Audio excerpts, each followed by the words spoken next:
Good evening guys. आज के video में हम लोग सीखेंगे कुछ कॉमन फिगर्स के एरिया निकालना, जो आप लोगों को आपके मिडिल स्कूल में बहुत हेल्प करेगा, स्पेशली जब आप क्लास 7 और 8 में होंगे। जब आप इन फिगर्स के साथ खेलेंगे और इनके बारे में सीखेंगे, तब आपको एक चैप्टर मिलेगा मेंसुरेशन नाम का, और उसमें आपको इन फिगर्स का एरिया निकालना होगा और उससे रिलेटेड प्रॉब्लम सॉल्व करना होगा। तो ये आप लोगों के लिए एक कॉम्पैक्ट वीडियो होगी आपके वो पूरे 20 से 30 पेज के चैप्टर की। हमारा पहला फिगर है rhombus.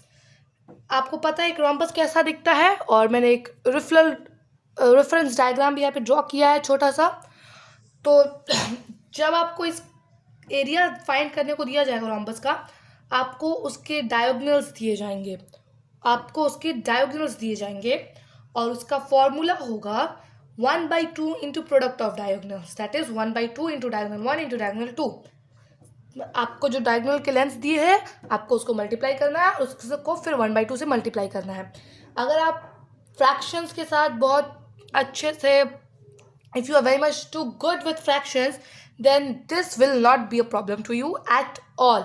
It is extremely easy when you are very well versed with fractions and reduction of numbers. चलिए एक एग्जांपल देखते हैं। Find area of rhombus whose diagonals measure 12 and 14 centimetre respectively. तो आपको एक rhombus दिया है और उसका हमको डायगोनल्स भी दिया है, और वो डायगोनल्स है 12 और 14 सेंटीमीटर। इसका सोल्यूशन होगा, पहले आप फॉर्मूला लिखेंगे, area of rhombus equals to 1/2 into d1 into d2। d1 means जो आपका पहला डायगोनल लेंथ है, d2 मीन्स जो आपका दूसरा डायगोनल लेंथ है। आप जब इन वैल्यूज को सब्सटीट्यूट करेंगे तो वो आएगा 1/2 और फिर 12 इंटू 14। आप 2 1 2 1 ज़ा 2 2 6 ज़ा 12, तो ये रिड्यूस हो गया, 6 14 ज़ा 84, तो आपका आएगा 84 सेंटीमीटर स्क्वायर। याद रखिएगा, जब आप एरिया फाइंड करते हैं तो आपका कोई भी यूनिट हो वो स्क्वायर में होगा, वो नॉर्मल यूनिट नहीं होगा। वो स्क्वायर सेंटीमीटर होगा, स्क्वायर मीटर होगा, या सेंटीमीटर स्क्वायर होगा, या मीटर स्क्वायर होगा, all are same. Our next figure is triangle. Triangle एक 3 साइडेड फिगर है। जब हम ट्राइंगल में जाते हैं तो हमको बहुत वैरायटी ऑफ ट्राइंगल्स मिलते हैं। जैसे एक हो गया नॉर्मल ट्राइंगल, जिसमें आपको बेस और हाइट दे देगा। दूसरा जाओ एक इक्विलैटरल ट्राइंगल, जहाँ सारे साइड्स इक्वल होते हैं। तीसरा एक आइसोसेलेस ट्राइंगल, जहाँ 2 साइड्स इक्वल होते हैं। और चौथा स्केलिन ट्राइंगल, जहाँ कोई भी इक्वल नहीं होता। लेकिन मेजरली आप इन 2 टाइप के ट्राइंगल्स के साथ डील करेंगे। जो एक और ट्राइंगल होता है स्केलिन ट्राइंगल, उसमें तीनों साइड दिए होते हैं, उसका एक अलग फार्मूला होता है, उसे हम हीरोन्स फार्मूला कहते हैं, और हम उसे आगे की वीडियोस में ज़रूर कवर करेंगे। तो हमने पहला ट्राइंगल लिया है जिसका बेस और हाइट दिया रहेगा। तो again, if you're too well versed and you know how to operate with fractions, how to multiply them, how to divide them, how to reduce them, and how to use fractions in your daily life, then it is going to be extremely easy for you. Again, it will be just a sip of a cup of tea. तो इसका formula होता है 1/2 into base into height. आपको base और height question में दिए होंगे जब आपको एरिया फाइंड करना है। कभी ऐसा भी होगा कि आपको रोम्बस में डायगोनल नहीं दिया होगा, आपको दूसरा डायगोनल फाइंड करना होगा। कभी इसमें बेस नहीं दिया होगा, कभी इसमें और कुछ मेंशन कर दिया होगा। हम वैसे भी क्वेश्चंस अपनी आगे की वीडियोस में ज़रूर कवर करेंगे। तो हम देखते हैं अपना एग्जाम्पल को। Find area of a triangle having a base of 8 centimetre and height of 4 centimetre. तो इसका सोल्यूशन देखते हैं। पहले हम लिखेंगे एरिया ऑफ अ ट्राइंगल, वो होता है 1/2 इंटू बेस इंटू हाइट। आप पहले जब भी सॉल्व करेंगे तो ये फॉर्मूले हैं, इनको हम फॉर्मूला या फॉर्मूले दोनों कह सकते हैं। तो आप इनको ज़रूर लिखिएगा, क्योंकि इन्हीं की वजह से आपको स्टेप मार्किंग मिलेगी। अगर ये 3 मार्क्स का हुआ तो इसमें कुछ एडेड क्वेश्चन होंगे, लेकिन अगर आप ये लिखेंगे तो आपको हाफ मार्क्स गारंटीड है, क्योंकि nowadays CBSE is providing you step marks, so why not to take those marks. That's why always write all the formula related to the question. तो अब इसको हम सब्सटीट्यूट करेंगे वैल्यू, तो 1/2 इंटू 8 इंटू 4, 2 1 ज़ा 1, 2 2 ज़ा 4, तो 8 इंटू 2 16 सेंटीमीटर स्क्वायर। सेंटीमीटर मत लिखिएगा वरना आपका हाफ या 1 मार्क्स काट हो जाएगा। You will always have to write centimetre square, that's because when you find area use square centimetre और सेंटीमीटर स्क्वायर, और यूनिट पे डिपेंड करता है, लेकिन at the end of the day आपको स्क्वायर ऐड करना ही है। आगे जाते हैं इक्विलैटरल ट्रायंगल में। इस ट्रायंगल में तीनों एंगल 60 डिग्री के होते हैं और तीनों साइड्स इक्वल होते हैं। तो इसमें अब बेस और हाइट का तो कोई फॉर्मूला ही नहीं बचता, मतलब आपको निकालना ही नहीं है, इसके लिए एक अलग सा फॉर्मूला होता है, वो होता है √3/4 इंटू साइड स्क्वायर. अगर आप √3, if you are in middle school, you have commonly come with this term √3.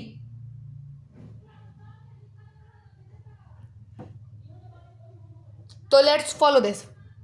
The side √3/4 into side square. चलिए एक एग्जाम्पल देखते हैं. The side of a triangle is 24 centimetre. Find its area when all its sides are equal. आपको direct नहीं बोला है कि equilateral triangle है, आपको हिंट दिया है कि जब सारे साइड्स इक्वल हैं तब आपको फाइंड करना है. मतलब ये ऑटोमेटिकली इक्विलैटरल ट्राइंगल हो गया. तो आप देखते हैं, पहले आप फॉर्मूला लिखेंगे. Area of an equilateral triangle equals to √3/4 into side square. Substituting the values we get √3/4 into 24 into 24. 4 1s are 6, 4 1s are 4, 4 24s are 6. तो 6 इंटू 24 बच रहा है, उधर √3 बच रहा है. 6 24 कितना होगा? 6 4 6 4s are 4 24, 24 का 4 यहाँ पे, और 6 2s are 12, और उधर से 2 इधर, तो 144 हो गया. और इधर √3 बचा है, तो √3 के साथ हम कुछ नहीं करेंगे. 144 √3 सेंटीमीटर स्क्वायर आपका आंसर हो गया. अब आते हैं आगे की तरफ. इधर है पैरेललोग्राम, जहाँ दो साइड्स पैरेलल होती है. इस फिगर, ये भी बहुत ईजी है. When you know how to multiply numbers, it is extremely easy for you. इसका एक सिंपल फॉर्मूला है. जैसे रेक्टेंगल का होता है लेंथ इंटू ब्रेथ, इसका होता है बेस इंटू हाइट. तो एग्जाम्पल देखते हैं. Find the area of a parallelogram whose base is 4 cm and height is 5 cm. पहले आप फॉर्मूले लिखेंगे. Area of a parallelogram equals to base into height, जो होता है 4 इंटू 5 सेंटीमीटर स्क्वायर, फिर वो हो जाएगा 20 सेंटीमीटर स्क्वायर. ये बहुत ईजी है, बस आपको दो नंबर्स जो आपको दिए हैं उनको मल्टीप्लाई करना है. अगेन ऐसे केसेस आएंगे जहाँ बेस नहीं दिया होगा, हाइट नहीं दिया होगा, you have to find the area. तो ऐसे क्वेश्चंस हम आगे पक्का का पक्का कवर करने वाले हैं. नेक्स्ट स्क्वायर, ये बहुत कॉमन फिगर है, इसको आप शायद क्लास 4 से ही सीखते आ रहे हैं. तो इसका बहुत इजी फॉर्मूला होता है, वो होता है a² या फिर साइड इंटू साइड. तो एग्जाम्पल देखते हैं. The side of a square is 9 centimetre, find its area. ये तो बहुत ईजी है. Area of a square equals to 9a² और साइड इंटू साइड, तो वो हो जाएगा 9 इंटू 9 सेंटीमीटर स्क्वायर. आखिर में हो जाएगा 81 centimetre square. 9 into 9 equals to 81. Again put centimetre square, don't forget to put square और यू लूज योर हाफ और 1 mark. Coming to our last figure, that is a rectangle. Again this is very easy. आप इसको class 4 या 5 या primary school से ही सीखते आ रहे हैं, तो मिडिल स्कूल में आपको ये आता ही होगा. तो इसका फॉर्मूला होता है लेंथ इंटू ब्रेथ. सेम मैंने बोला था पैरेललोग्राम और रेक्टेंगल सबसे ईजी है, बस दो नंबर्स को मल्टीप्लाई कर देना है. हाँ, यहाँ पे मैंने न्यूमरल्स छोटे रखे हैं, आपको न्यूमरल्स बड़े मिलेंगे, जैसे 52 18 16 18 16 25 ऐसे नंबर्स बड़े मिलेंगे. लेकिन ज़्यादातर केसेस में जब आप मिडिल स्कूल में हो तो आपको डायरेक्ट एरिया नहीं फाइंड करना होगा, लेकिन ये एक बेसिक क्लियर होगा, तभी आप आगे के क्वेश्चंस सॉल्व कर पाओगे.